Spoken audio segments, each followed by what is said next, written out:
Hello and welcome to Nikon Report, your weekly roundup of all the latest Nikon news and all other photographic announcements that we found interesting. Here's Konstantin. This is Becky. And Rishi's not here. No, we didn't bring him this week. Not this week. It's just one off, really. So, and he hated it so much, he's not going to show up ever again.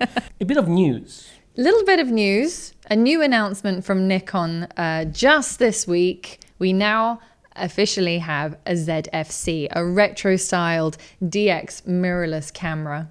And it is glorious. It is beautiful to behold, that is for sure. If you haven't already seen our introduction video, we did have Rishi in the store for a little bit of a sneak peek of it. We got to look at a prototype. Image quality is just what you would expect from one of those.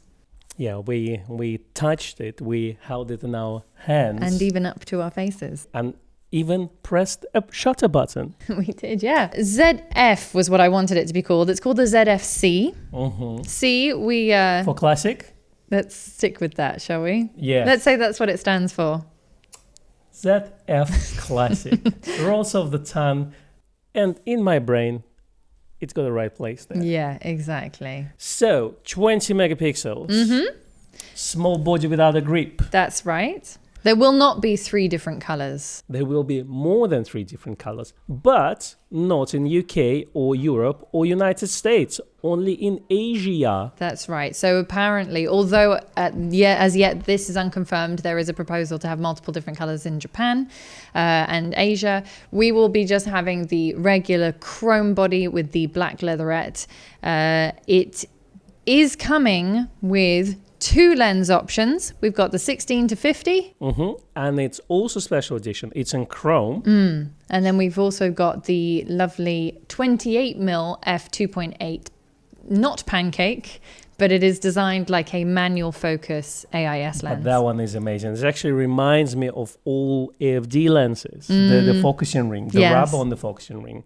And it looks beautiful. To be honest with you, that is the one for me. That setup with a 28mm would be the one I would go for, but 16 to 50 also matches the style, so that does look pretty good as well. Yeah, the 16 to 50 in chrome reminds me a little bit of when they did the FM3A with the 45mm pancake in chrome. That's true. It's that kind of combination. And we're going to come back to that because in the We Can Read and Watch section, there is an article about 45 pancake. Excellent. All right. Now, the sales start date, I should say, is the end of July. So if you haven't already put your name down on the waiting list for that one and you would like to, please feel free to get in touch with us. Yeah, but let's have a look at the colors as well. Have a look at those. I like the pink and the bubblegum pink. And I like the mint green as well, personally. Green. But the Lapita version, which is kind of a light brown finish, this would be the one for me. I personally think that if I'm not going to go for black one, and I probably will get one at some point, I'd probably go for that light brown edition. I think it's just lovely. You're going to have to get it from Asia. And it can go next to your Lapita. Absolutely. Well, I'll call my uncle from Nikon and see, can you just import one? Yeah. Just steal one from the factory. That's Smuggle it into the country. I think that the GOW staff should just get exclusive access to these things. For free. Absolutely. Yeah. And I think probably multiple versions, different kits. Exactly. Now, there is also an optional grip being offered with the kit, although availability on that isn't known yet, but it means that if you are slightly larger handed and you think that the lack of grip on the ZFC is going to be a problem for you, then the optional grip may be the solution. Absolutely. So what do you think, Becky? What do you think about the camera so far? Obviously, you've handled it. I have. To be honest, when you look at it from the front, like when you were holding it up, it very much, with the manual focus lens on, it looks like a classic Nikon. Absolutely. Which I like. I will be probably replacing out my Z50 for the simple reason that it's got a few additional features. I know. It takes the same battery, takes the same single memory card, but it's got better autofocus and it's got some of the additional IAF features. Bells and whistles. So that's very useful for video work. And it's actually a good looking camera. And it's a good looking camera. Shots fired. No, you're not supposed to say it's actually a good looking camera. It's a good looking camera. It is indeed. And it does look like FM3A. Yeah. And it's smaller and it's lighter. It's got the metal chassis. So the build quality is actually really good. Or chassis, as we call it. The chassis. You see, when we talk chassis, I'm thinking like chassis of the plane or something. But it's fine. Yeah. A small little camera can have a chassis as well. But what surprised me on the internet, the rumors are still out. The Nikon rumors published, the leaked pictures and leaked specs. So obviously they don't know what's happening. No. Well, by the time it's published, they will. Yes. But what surprised me is the Nikon rumors comment section and reaction. You know what? Was it good?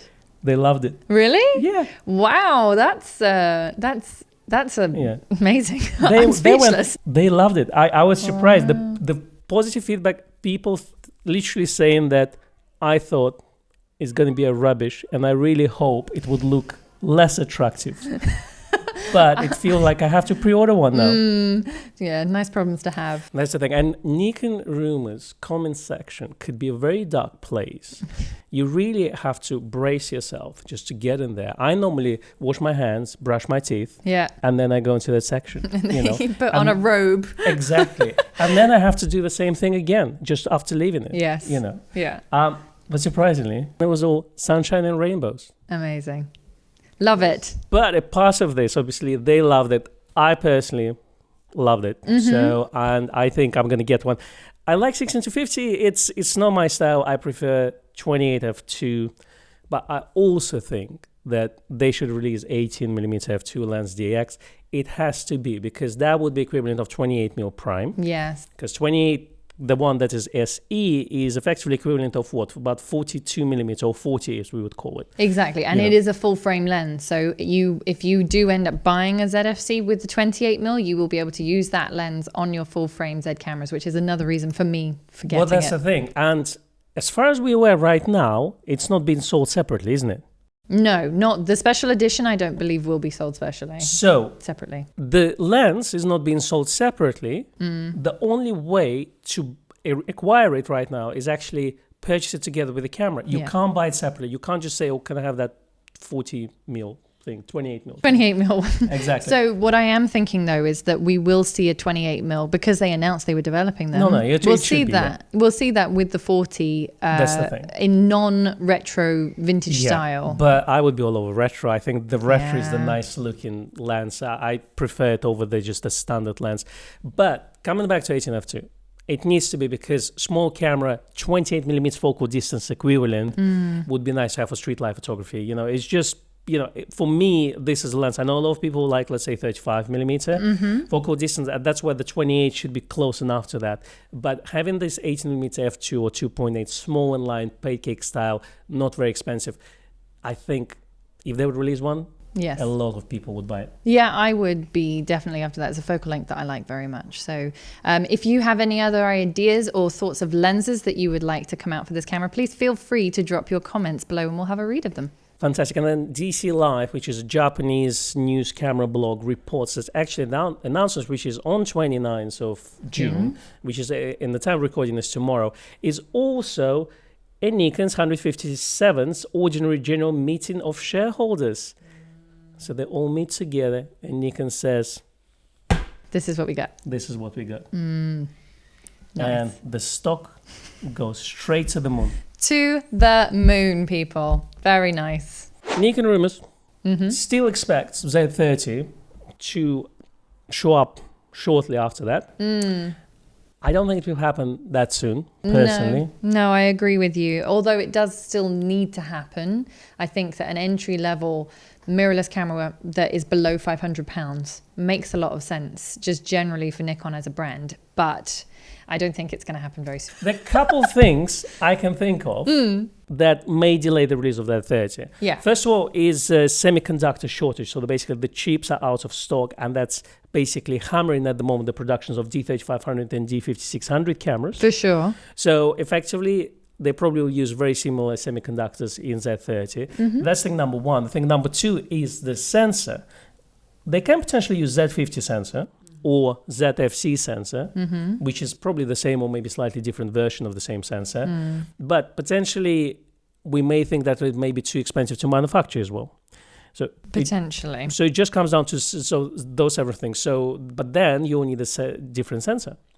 Yes. Now the question is also how much of that cost of having, for example, we've speculated there won't be an electronic viewfinder potentially in a Z30. So how much will that save them if they just have a big screen on the back? Will that make it more cost effective if they then have to design a new sensor does that then push the price up? There's so many variables. Exactly. I've heard that the construction of the tilting mechanism for the LCD to make it in the selfie mode also costs a fortune. Right. And obviously the selfie mode is going to be the most important feature of that camera. Yeah, it's what people will be buying it for. Exactly. You can't do a selfie mode on the cheap nowadays. So, you got to spend some money, isn't it? Yeah, except, you can also do it on your phone.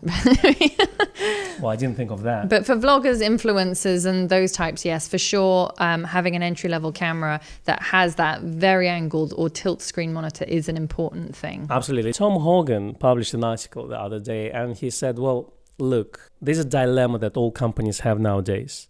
They all want to go for high margin, so small sales, because, so they want to sell expensive gear. Yeah. But then the question becomes, well, how do you acquire a new user? You can't just forget about the entry-level space. Yes, it's the competitive one, because the price becomes an important issue. So you can't really have a high margin on a low cost.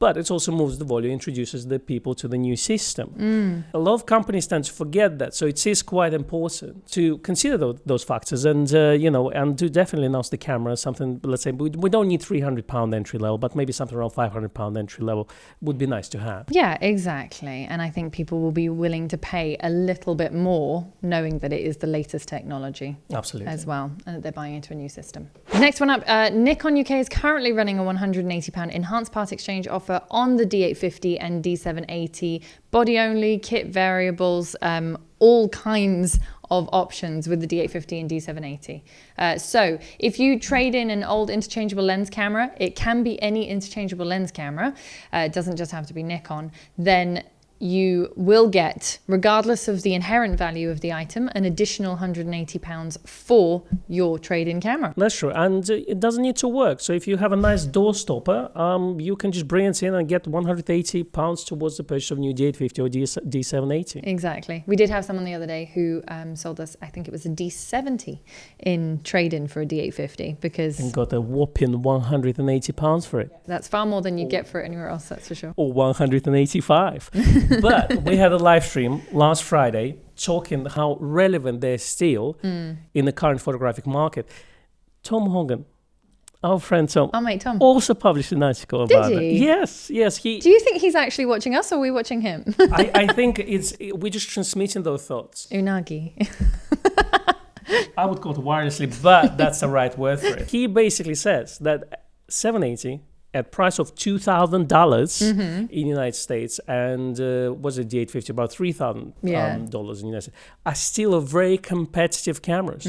So we are looking at the wrong way. We don't really need to have a D880 right now. We can wait for another year because those cameras are still competitive. Yeah, for sure. As a good all-rounder, D780 is currently the best DSLR Nikon offering, and if you want to have a professional edge, the D850 would be the one to go for. Yeah, exactly. The offer valid from 18th of June till 30th of July. That's right. So you can drop us a line if you are interested in trading in your camera to upgrade to a D780 or D850 today. Brilliant. And speaking of Nikon, since it's a Nikon podcast. Yeah, we do speak of Nikon quite a lot.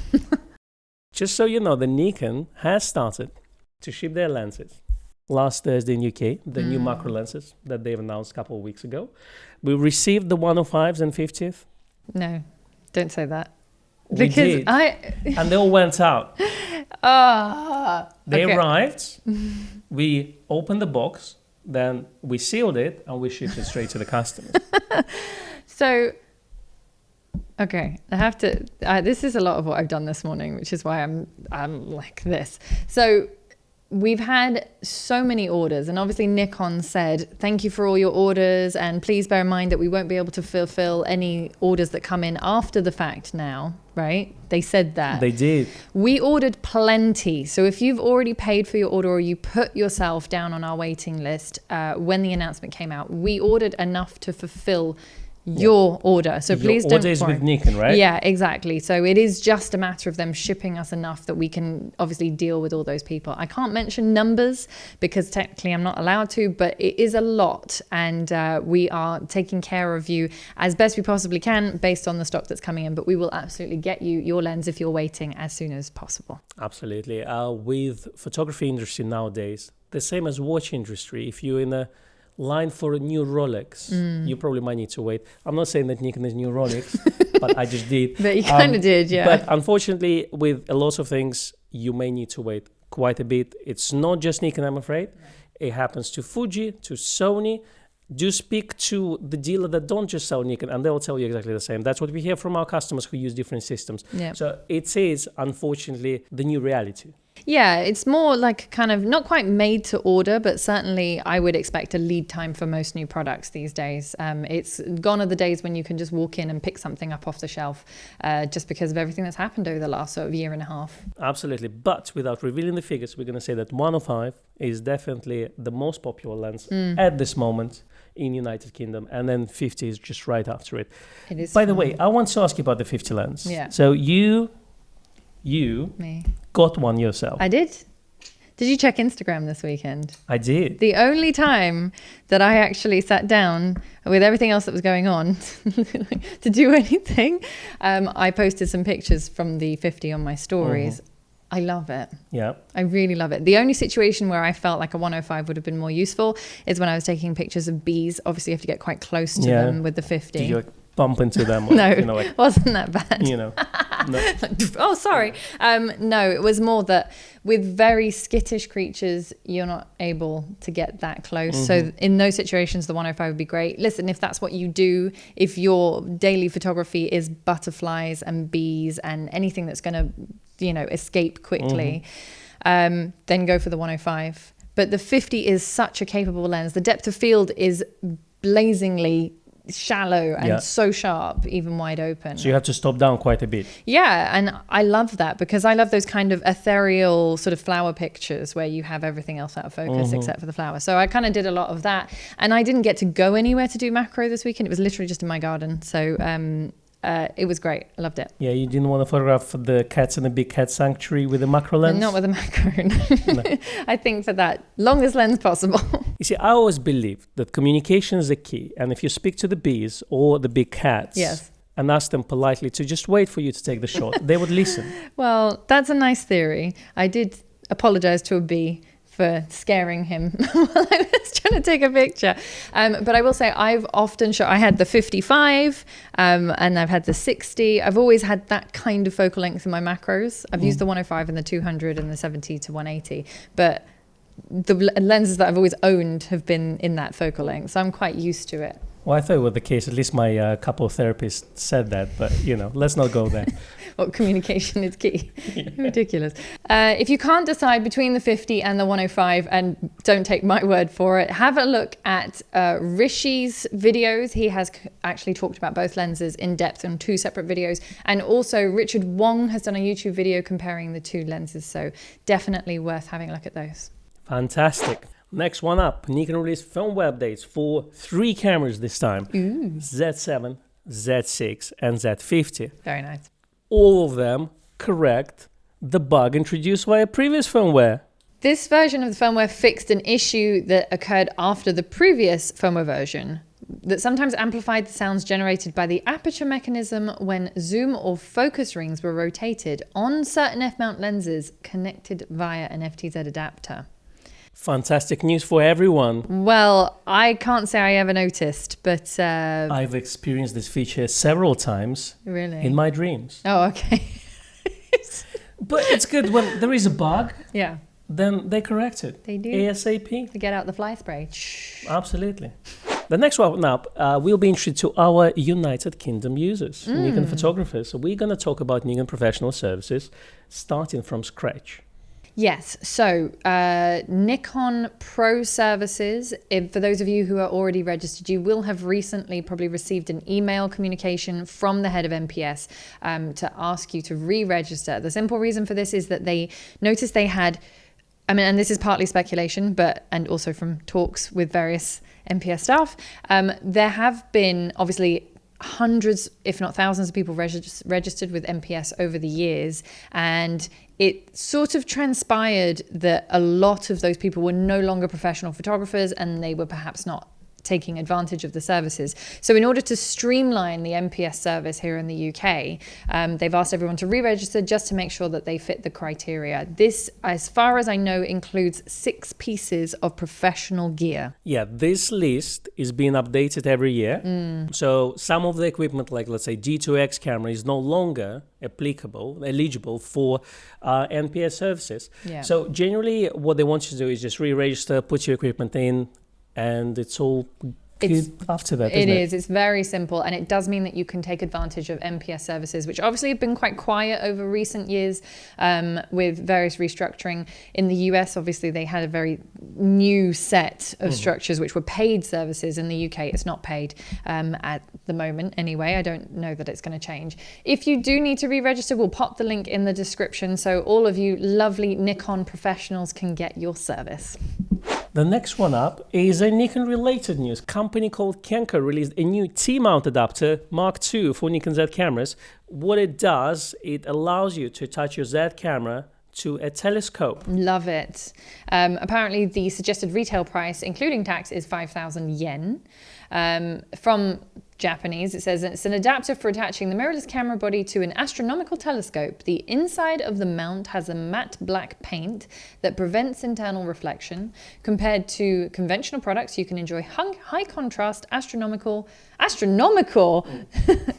okay, different definition of astronomical photography by proposing flares and ghosts. Yeah, I'm just thinking about ghosts and also conventional products. It's not just a piece of bottle, it's actually a metal tube with the black paint in it. That's right, with matte black paint. But I will say that this for serious astrophotographers is actually very useful, because Nikon in the past have done T-mount adapters for their cameras. I don't know that there's anything that's designed for the Z mount, so this is... Absolutely. And for us, the SOFA astronauts who are dreaming to go to the Mars or Moon, it's a perfect device to get us there without physically going there.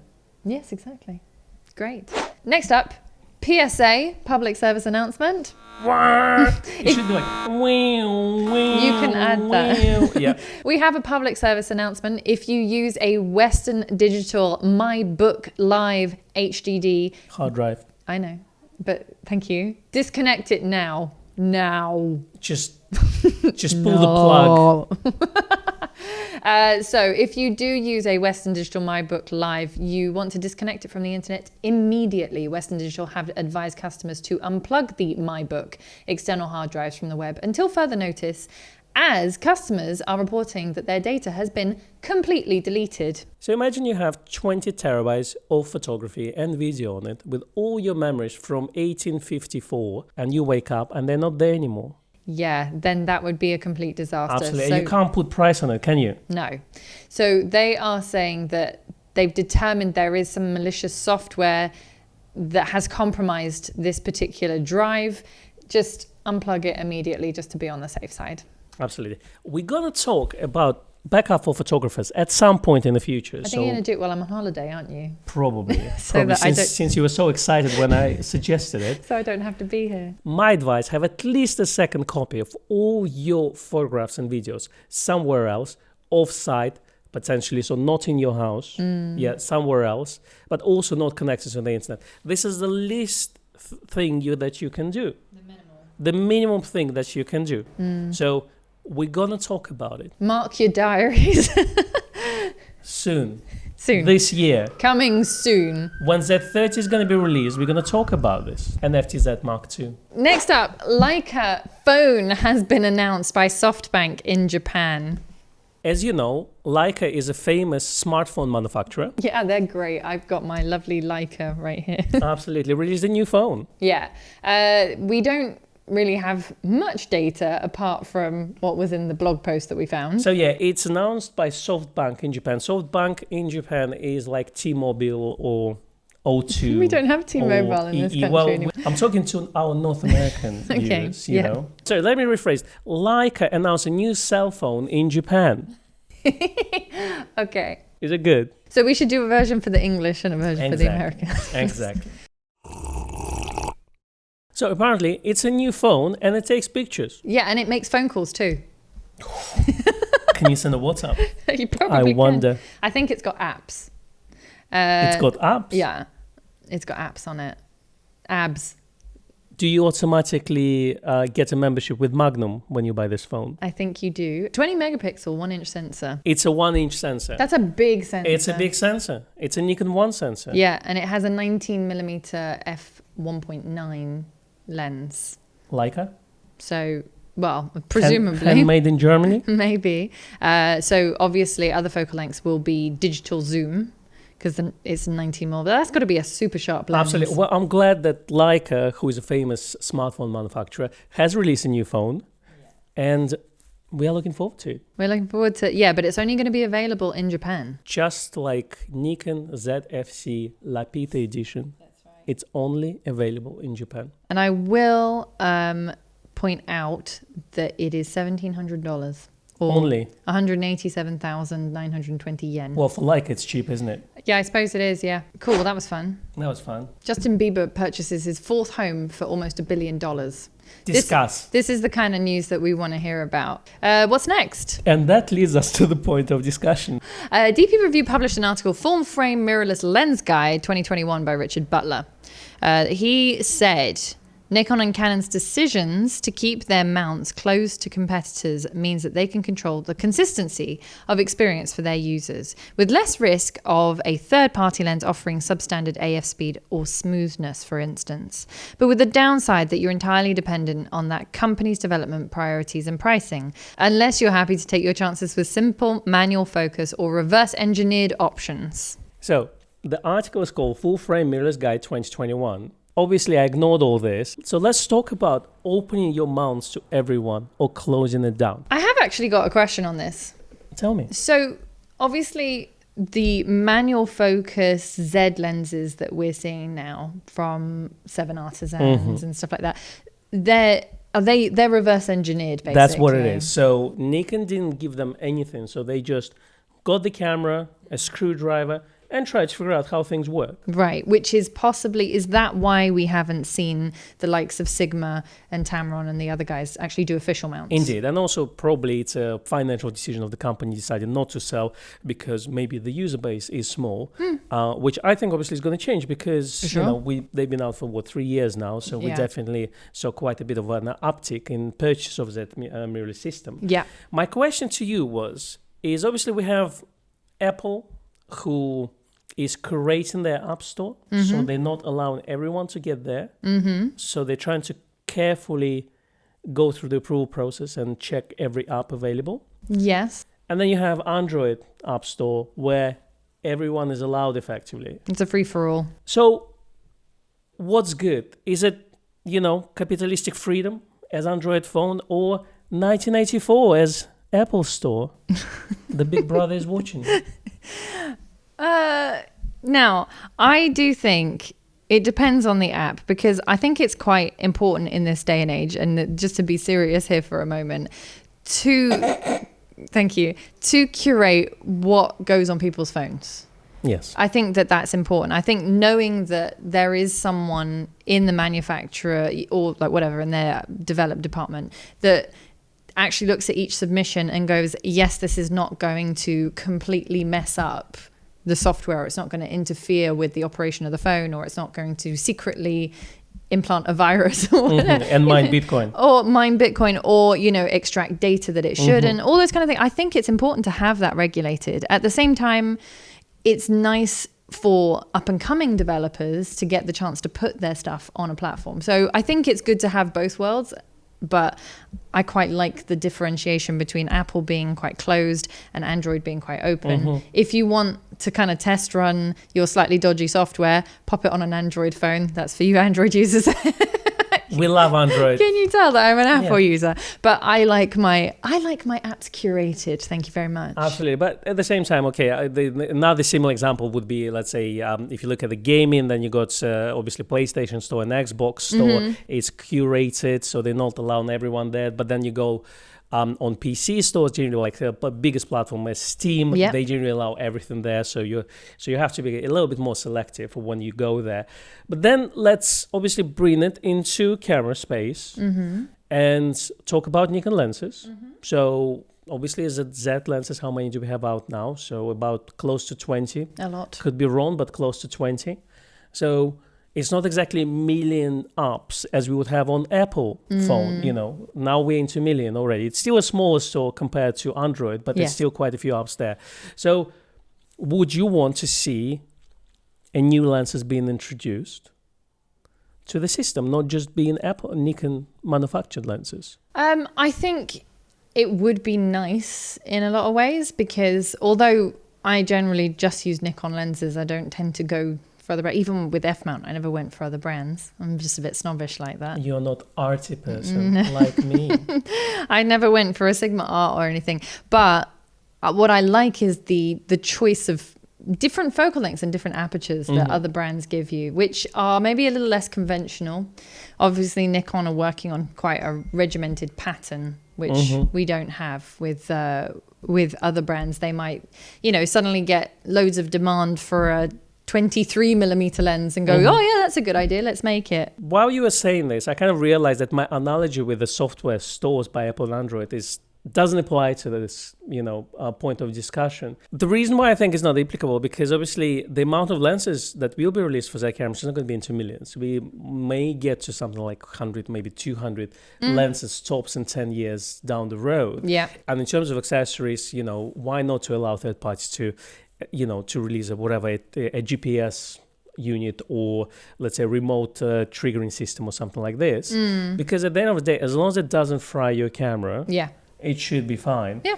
And also, obviously, allowing lens manufacturers like Sigma and Tamron to release lenses for you, I'm sure it will expand your system. One interesting thing I wanted to mention as well, that according to Tom Hogan, Nikon Z attachment at the moment is about 2 lenses per camera, which is higher than 1.6, 1.7 with other manufacturers, which is an interesting thing. So by allowing new lenses to come in, we may even increase that attachment. Yeah, true. Well, let's see. Watch the space. Some food for thought. No reviews this week. I'm sure you watched a bunch of 105s and 50Z macro reviews all over the internet. So we're going to go straight to weekend read and watch section. And there are quite a few nice videos appeared on YouTube. I'm really happy that we actually starting to get a lot more Nikon content. Even like within last 6 months we were doing this podcast, there weren't many Nikon people or personalities on YouTube. No. So there are more coming in. And those are the Nikon users just like us. We like it very much. So welcome one and all. First up, we have Will Nikon Make a Medium Format Camera by Chris Stewblue. And his YouTube channel. It has a fantastic production and introduction. So yeah, go check that out. Yeah, come on people, give this man some views. It's fantastic. Actually, he should have way more views for the level of production that he went to. This video in particular, I was so impressed by. This is where we want to be. Yeah, in production value. Yeah, exactly. Definitely. Exactly. So Chris Stewblue, come and talk to us. Thumbs up. Thumbs up from us. We also have insane Nikon Z30 autofocus testing, ! Amazing. Yeah, by 3 Blind Men and an Elephant Productions on YouTube. 3 Blind Men and Elephant Production YouTube channel is quite a nice channel. They don't just talk about Nikon, but they also mention Fuji and some other printer brands. Very interesting channel. I like this gentleman's voice. I can just put the vinyl on, some jazz, and then listen to him. Yeah, pour a glass of whiskey. We also have lovely shutter sounds of 18 cameras from 135 full frame to 810 large format by Sales Chong. Yeah, you thought the whispering was cool. Yeah. Next up, we have Nikon, the 1001 Nights number 78, a standard pancake lens for the Nikon FM3A AI Nikon 45mm f2.8p by Koichi Oshita, the designer of the lens. That's a freshly published, just off the press. Talks about design of FM3A, the requirements of a kit lens, and how it all came to be. It's very nice and quite relevant to what we were talking about earlier. Ties in beautifully with the ZFC announcement as well. See what I did I there? love how you came full circle.